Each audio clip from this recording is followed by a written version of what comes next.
Hello बच्चों, आज मैं आपके लिए क्लास 9th की हिंदी की वर्कशीट नंबर मूल्यांकन कार्यपत्रक संख्या 1 लेकर आई हूँ, जो कि 24 तारीख की है। ठीक है बच्चों, अब ये जो आपकी वर्कशीट है, ये बच्चों एक महीने में 2 बार आया करेगी। एक तो पहले हफ्ते में, ठीक है, और एक आएगी तीसरे हफ्ते में या चौथे हफ्ते में। ओके, महीने में 2 बार ये आया करेगी। और इस वर्कशीट को आपको ज़रूर ही करना है, या तो आपको सेपरेट कॉपी इसके लिए लगानी पड़ेगी ताकि आप उस कॉपी में लिख के कर लो, या फिर इस वर्कशीट को आप भर करके इसकी फ़ोटो खींच के अपनी टीचर को सेंड कर दिया करो। ओके, और सेपरेट अगर लगा लोगे सब सब्जेक्ट की तो बहुत अच्छा होगा। उसमें सारी वर्कशीट आपको इकट्ठी करके लिख लेना है, उसमें आपको होमवर्क इसको नोट डाउन करके उतार लेना है। ठीक है, क्योंकि बच्चों ऐसा है ना कि कोरोना अभी तक गया नहीं है, हो सकता है कि आपके इस साल भी पेपर हो या ना हो, कुछ क्लियर कहा नहीं जा सकता। तो आपको इन वर्कशीट के बेस पर ही मार्क्स दिए जाएंगे, इसलिए यही बेहतर होगा कि आप ये काम अपना पूरा कंप्लीट रखो। ठीक है, नहीं तो बच्चों फिर आपको बहुत दिक्कत हो जाएगी अगर आप ये वर्कशीट नहीं करोगे तो। जो पहले वर्कशीट, पहले हफ्ते में वर्कशीट जो आएगी वो होगी शॉर्ट क्वेश्चन पर बेस्ड। ठीक है, और जो ये आप तीसरे हफ्ते में या चौथे हफ्ते में आपकी वर्कशीट आएगी तो ये ऑप्शन वाले क्वेश्चन होंगे। ठीक है, 4 ऑप्शन जिस क्वेश्चन में दिए होते हैं ना, ऑब्जेक्टिव टाइप क्वेश्चन, उस तरह से दिए होंगे आपको, जो कि आपको करने होंगे। ठीक है बच्चों, तो उम्मीद करती हूँ कि आप अपना होमवर्क पूरा रखें। मैं वर्कशीट में बता देती हूँ आपको क्या लिखा हुआ है।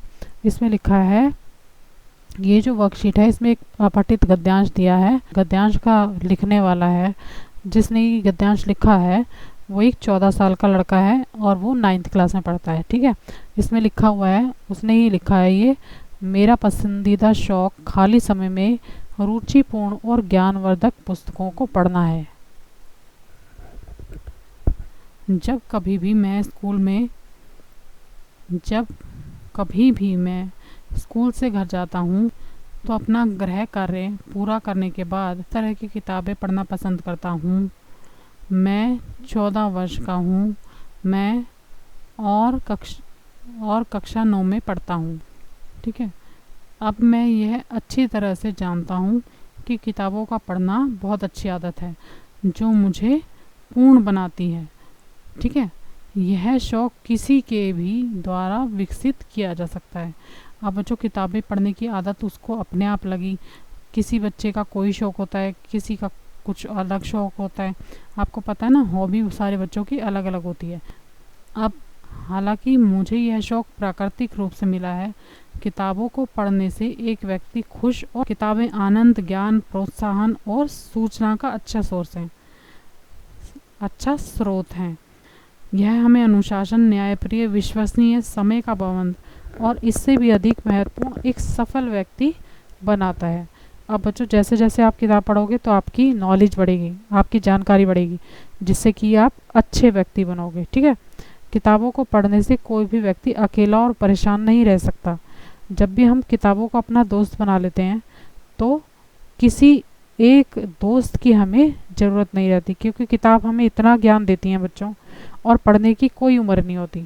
ठीक है, तो क्या होता है, मेरा यह मानना है कि यह आदत संसार के हर काम से ज़्यादा कीमती है। यह हमें विभिन्न क्षेत्रों में काम करने के लिए उच्च स्तर का ज्ञान, आदर्श विचार, अच्छी सोच आदि प्रदान करती है। जो किताबें पढ़ने के शौकीन होते हैं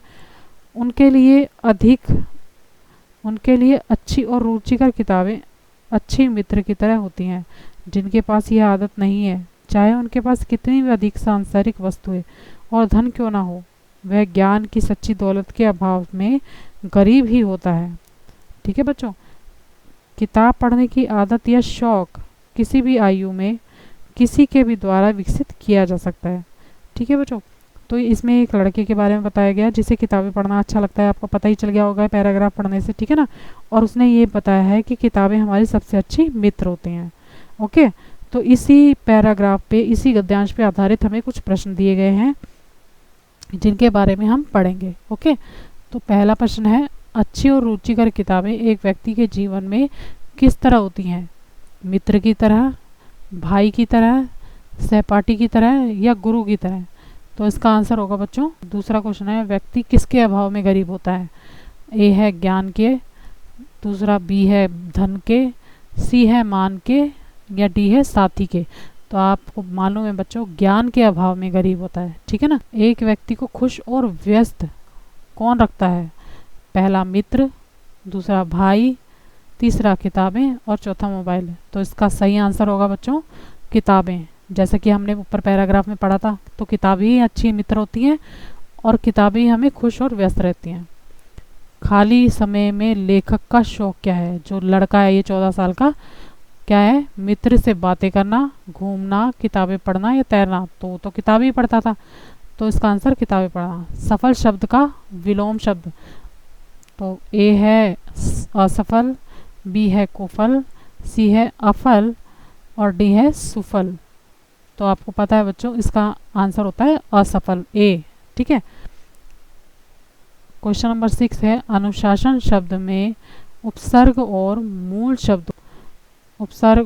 शब्द अलग अलग होंगे, ठीक है। पहला है ए अ जमा अनुशासन, दूसरा है बी अनुषा जमा सन, सी है अनु जमा शासन और डी है अनुशास और जमा न। तो सी वाला है इसका राइट आंसर, अनुशासन, ठीक है, ठीक है, जिसमें कि अनु हमारा उपसर्ग है और शासन जो है शब्द है, ठीक है। 7वां क्वेश्चन है, विश्वसनीय शब्द में मूल शब्द और प्रत्यय होंगे, कौन सा? विश्वसनीय, विश्व जमा सनीय, सी है विश्वस जमा नीय और डी है विश्वास जमा अनीय, ठीक है। तो इसका सही आंसर होगा डी वाला आंसर, ठीक है, विश्वास जमा अनीय, ओके, जिसमें कि विश्वास हमारा मूल शब्द है और अनीय जो हमारा प्रत्यय है। नंबर 8 है, खुश शब्द का समानार्थी शब्द होगा। ऑप्शन ए है प्रसन्न, बी है अप्रसन्न, सी है दुख और डी है भावुक। तो खुश का होगा प्रसन्न, ठीक है, ए वाला ऑप्शन हमारा राइट आंसर होगा।